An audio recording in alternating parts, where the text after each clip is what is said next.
Kayo po ang presidente ng Centerways Construction and Development Incorporated, Mr. Lubiano.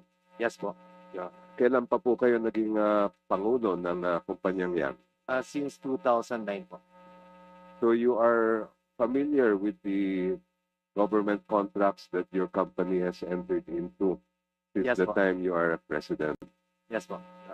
More or less since 2022 hanggang ngayon po, mga ilan ang government contracts ng Centerways as far as you know?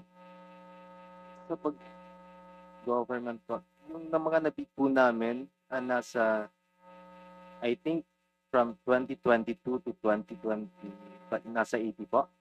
More or less Yes, around po. 80 projects. Yes po. Thank you.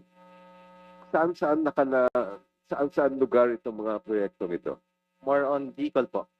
Bicol. Yes. Where in Bicol specifically, sir? Sorsogon, Your Honor. Meron kayo sa Sorsogon. Yes po. Meron din po kayo sa ibang mga lugar sa Bicol? Yes po. Depende po sa napapanalunan namin po sa bidding.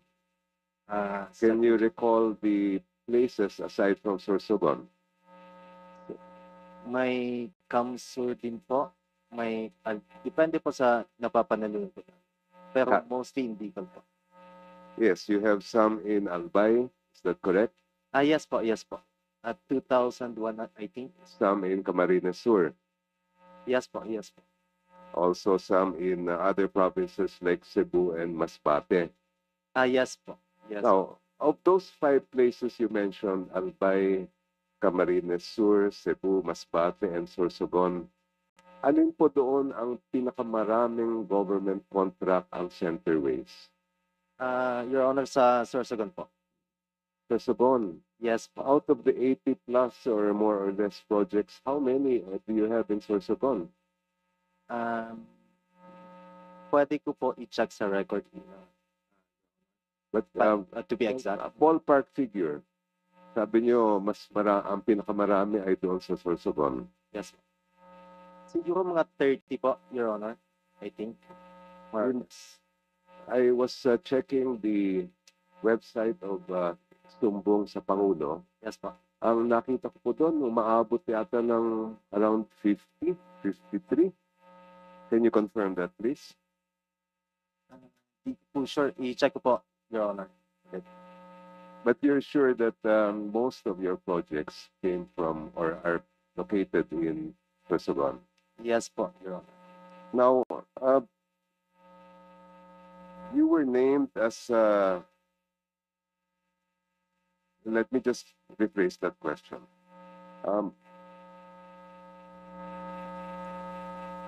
Meron po ba kayong kamag-anak, asawa, o kaya kapamilya na nasa gobyerno ngayon? Yes po, Your Honor. Sino po sila? At ano ang kanilang posisyon? Po? Sino po sila? Yung Ah. sinasabi niyong kamag-anak ninyo. Kapatid ko po, Your Honor. And what is his position in government? Mayor po ngayon sa isang bayan sa Sorsogon. Saan po? Sa Sorsogon. Sa Sorsogon. Aside from your brother or is that sister? Wala po akong sister. Sino pa po? Maliban Brother doon. ko po, city councilor din po sa Sorsogon.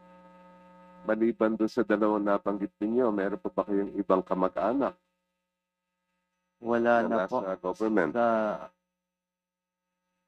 Sa pagkakaalam ko po, wala na po. How about business partners? Do you have any business partners who are in government? Wala po, Your Honor. In the last elections, last 2 cycles of elections, 2022 and 2025, kayo po ba ay nagbigay ng donasyon sa sino man na kumandidato, whether local or national, sa huli mga eleksyon? 2022, Your Honor? Yes. Yes po, Your Honor. Kanino po yun? Kay Senator Cheese po. Senator Cheese Escudero. Yes. Aside from Senator Escudero, may I know if there have been other candidates for either national or local positions that you gave donations to? Wala na po, Your Honor. And more or less, magkano po daw ang inyong na-donate sa kampanya ni Senator Cheese? 30 million po. 30 million pesos. Yes, this was during the time that you already had government projects. That's right. Ano po? Sorry, Your Honor. Noong panahon na yun, ay kayo ay meron ng mga proyekto o kontrata sa gobyerno. Yes po, since 2009 po. Thank you. No more questions, Mr. Chair. Thank you.